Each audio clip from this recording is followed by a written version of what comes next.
Second class requirement number 2, Part G. Plan and cook over an open fire one hot breakfast or lunch for yourself. Having selected your foods from the food pyramid, explain the importance of good nutrition.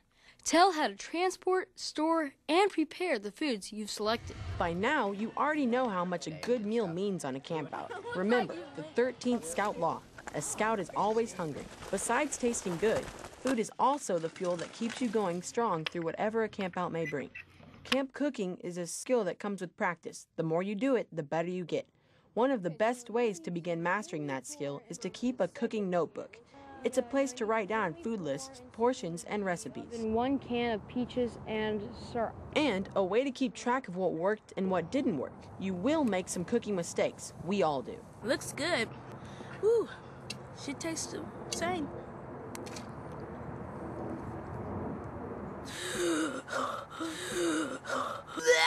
But the best way to not repeat a mistake is to write it down in your notebook. And if you're going to make something you've never cooked before, then test the recipe at home before you leave. A successful camp meal starts long before you take the first bite. Like most things in scouting, it starts with planning. You'll need to plan your meal menus well ahead of time, so you know how much food you need to take on the campout, what pots, pans, and utensils will be needed if you're backpacking. Don't plan on bringing Dutch ovens, heavy skillets, and canned foods. And if you're camping for several days, you'll want food that won't spoil easily. By planning your meals and recipes ahead of time, you make sure to bring all the ingredients with you and reduce the amount of packing. You can even pre-measure the amounts in plastic bags to save time and pack weight. Your Boy Scout handbook describes different forms of camp food and how they should be stored, including fresh, non-perishable, dried or dehydrated, canned, and retort pouches. You know, food is not only fuel for having fun, but your overall health and body strength also depend on what you eat. So, when you plan your camp menus, keep the principles of the food pyramid from your Scout handbook in mind.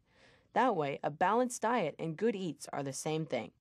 Another fun way to cook if you have a campfire is called the Hobo Dinner, or in this case, lunch.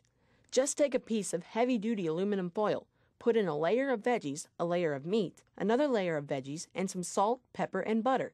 Wrap it up tightly so the steam can't escape. Now, lay the whole thing on top of a bed of glowing coals. If you like corn on the cob, be sure to cook it in its own foil pouch. Turn the foil pouches over a couple of times as they cook, and when you open them, watch out for the steam. Voila! You've got a fully cooked meal inside. For a great dessert, try a cored apple with cinnamon, brown sugar, and butter baked in foil. When it comes time to clean up, there are no pots and pans to deal with.